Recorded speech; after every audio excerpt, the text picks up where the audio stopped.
राम राम मेरे प्यारे कथा श्रोताओं, कैसे हैं आप सब लोग। मेरा नाम है नमित अग्रवाल और स्वागत है आपका मेरे चैनल कथावाचक में।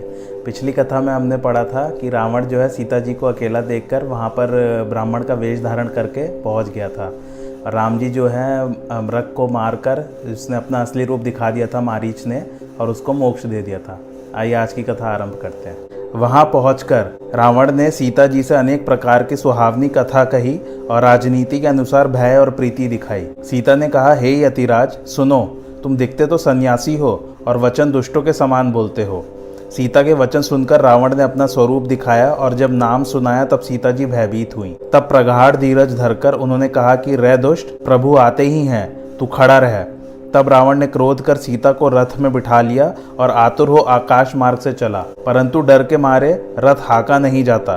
उस समय सीता जी पुकारने लगे कि हा जगदीश, हा देव, हा रघुराज, हा लक्ष्मण। सीता जी अनेक प्रकार से विलाप करती जाती, वे मुझसे दूर क्यों हो गए।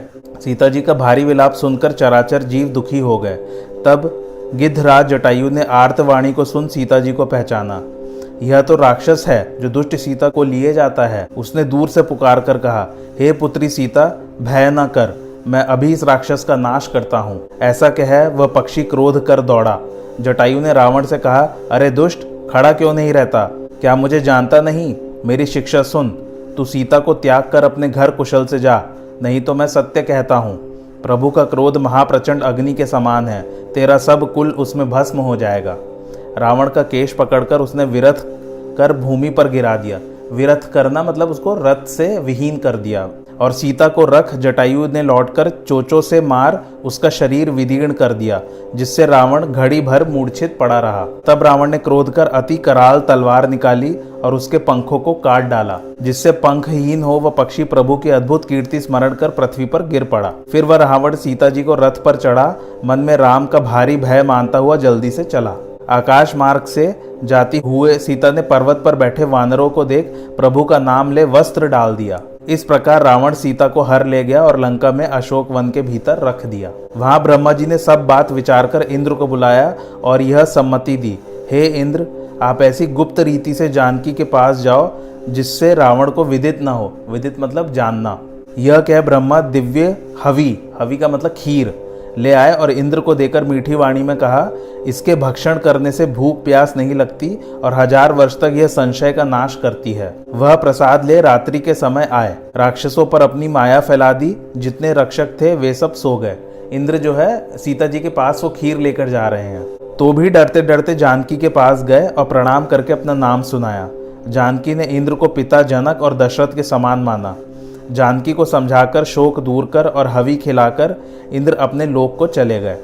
वहां लक्ष्मण को आते देखकर राम जी को बड़ी चिंता हुई और उन्होंने कहा कि हे तात, सीता को अकेली छोड़ मेरे वचन का उल्लंघन कर तुम चले आए, यह अच्छा नहीं किए। वन में राक्षसों के झुंड फिरते हैं। तब प्रभु के चरण कमलों को पकड़ हाथ जोड़कर लक्ष्मण ने कहा, हे नाथ, मेरा कुछ दोष नहीं है। तब लक्ष्मण के साथ प्रभु गोदावरी के तट पर जहाँ आश्रम था वहां गए। आश्रम को सीता रहित देखते ही प्रभु व्याकुल हो गए।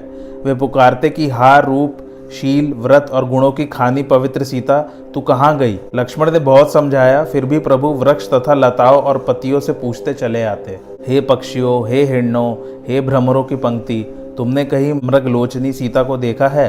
इस प्रकार विलाप करते हुए प्रभु सीता जी को खोजते हैं। फिर आगे उन्होंने जटायु को पड़ा हुआ देखा। तब कृपा सिंधु ने अपने कर कमलों से उसका सिर स्पर्श किया। ज्यों ही गिद्ध ने आंखें खोलकर श्री राम जी की मुख छवि को देखा, त्यों ही उनकी सब पीड़ा शांत हो गई। तब जटायु ने धीरज धरकर कहा, हे राम सुनिए, रावण ने मेरी यह गति की है। वही खल मतलब राक्षस जनक सुता को हर कर ले गया। जनक सुता मतलब सीता जी को बोल रहे, जनक की पुत्री। ये स्वामी सीता को लेकर वह दक्षिण दिशा को गया है। मैंने प्रभु दर्शन के लिए ही प्राण रख छोड़ा था, अब ये चलना चाहते हैं। श्री राम जी ने कहा, हे तात शरीर रखो। तब जटायु ने मुस्कुराकर कहा, हे नाथ, जिसका नाम मरते समय मुख पर आ जाने से अधम भी मुक्त हो जाता है, वे मेरे नेत्रों के आगे प्रत्यक्ष हैं। सो अब मैं अपने शरीर को किस लिए रखूं? तब नेत्रों में जल भरकर श्री राम जी ने कहा, तुमने अपने कर्मों से उत्तम गति प्राप्त की है। तुम शरीर को त्याग कर मेरे धाम को जाओ। तुम पिताजी से जाकर सीता हरण की बात मत कहना। यदि मैं राम हूँ तो रावण ही कुल सहित आकर यह समाचार कहेगा। फिर तो जटायु गिद्ध का शरीर त्याग कर भगवान का सा पीताम्बर और बहुत से आभूषण धारण कर अश्रुपूरित आंखों से प्रभु श्री राम की स्तुति करने लगा। अश्रुपूरित मतलब आंखों में आंसू आने लगे। इस प्रकार अविरल भक्ति मांगकर गिद्ध बैकुंठ को चला गया। फिर सीता जी को खोजते हुए दोनों भाई वन की शोभा को देखते हुए चले। श्री राम जी शबरी के आश्रम पर गए। जब शबरी ने श्री राम जी को देखा तो वह अपने मन में मुनिवर मतंग जी के वाक्यों को स्मरण कर प्रसन्नचित हुई। दोनों भाइयों का दर्शन कर शबरी चरणों में लिपट गई। वह प्रेम मग्न हो गई। फिर अत्यंत रस से भरे हुए कंद मूल फल लाकर श्री राम जी को अर्पण किए। फिर प्रभु को आदर पूर्वक जल लेकर उनके पांव पखारे और सुंदर आसन पर बिठाया। प्रभु ने प्रेम सहित उन फलों की सराहना कर उसे खाए। फिर हाथ जोड़कर बोली, हे नाथ, मैं किस तरह आपकी स्तुति करूं, क्योंकि मैं नीच जाति की गवारी महाजड़मती हूँ। महाजड़मती मतलब बेवकूफ। तब श्री राम जी ने कहा, हे भामिनी सुनो, मैं एकमात्र भक्ति का ही नाता मानता हूँ। जाति पाति कुल धर्म बड़ाई धन बल कुटुंब गुण और चतुराई सब कुछ हो, किंतु भक्ति के बिना वह नहीं शोभता। देखो, मैं तुमसे 9 प्रकार की भक्ति कहता हूँ, इसको सावधानी से सुनकर अपने मन में रखो। पहली भक्ति है संतों का संग। दूसरी, मेरे कथा प्रसंगों से प्रेम रखना। तीसरी, अभिमान त्याग कर गुरु की चरणों की सेवा करना। चौथी, मेरे गुणानुवादों को कपट त्याग कर गान करना। पांचवी, मेरे मंत्र का जप करने में दृढ़ विश्वास और भजन तथा वेदों की चर्चा। छठी, इंद्रियों का दमन करना, अनेक कर्मों से वैराग्य। सातवीं, संसार को एक मुझ में ही रमा हुआ देखे। आठवीं, जो कुछ मिल जाए उसी में संतोष करे और पराये दोषों को स्वप्न में भी नहीं देखे। नौवीं, सबसे छलहीन रहे और मेरा ही भरोसा रखे और हर्ष तथा शोक से रहित रहे। इन 9 भक्तियों में जिनकी एक भी होती है वही मुझको अत्यंत प्यारा है, और फिर तुमको तो सब प्रकार की भक्ति दृढ़ है। तब शबरी बोली, हे देव, रावण महाबली और अत्यंत कामी है। वह एक समय पुष्पक विमान में बैठकर जगत जीतने को निकला। वन में एक कन्या को देखकर रावण ने उससे कहा, तुम वन में अकेली क्यों घूमती हो?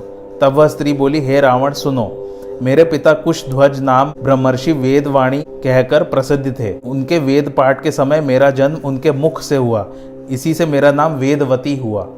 हमारे पिता ने दृढ़ प्रण किया कि मैं तेरा ब्याह विष्णु भगवान के साथ करूंगा। यह सुनकर शुंभ दैत्य ने बड़ा क्रोध किया। उस दुष्ट मलिन बुद्धि ने सब धर्म नष्ट किया। आधी रात को सोते समय उन्हें मार दिया। तब मेरी सुंदर माता उनके संग सती हो गई। तब से मैं नित हरि की आराधना कर पिता का प्रण सत्य होने के निमित्त तप करती हूँ। तब रावण बोला, तुम वृथा कठिन और भारी तप कर क्यों दुख उठाती हो? हमारी भार्या हो जाओ। भार्या मतलब पत्नी। मैं रावण त्रिलोकी का राजा हूँ। यह कहकर उसने उस स्त्री का हाथ पकड़ा। वेदवती का हाथ उसी समय तलवार के समान हो गया। तब वह अपने मन में महाक्रोध कर बोली, जो मैं शाप देकर तुझे भस्म करूं तो मेरी तपस्या का सारा फल नष्ट हो जाएगा। इसी कारण मैं दूसरा जन्म लेकर शीघ्र ही तेरा नाश करूंगी। यह कह वेदवती तुरंत अग्नि में जल गई। उसी का अंश जानकी में मिला है, इसलिए वन में आई। रावण उन्हें ही अपने नाश के निमित्त चुरा कर ले गया। इसलिए मन में शोक मत कीजिए, जानकी को ढूंढने में मन लगाइए। शबरी ने राम जी से कहा, यह मैंने गुरु ऋषि मतंग से सुना था, वही आपसे कहा। शबरी ने कहा, हे राम जी, आप पंपा सरोवर को जाइए, वहां आपकी सुग्रीव से मित्रता होगी। हे देव, हे रघुवीर, वह आपको सब कुछ बताएगा।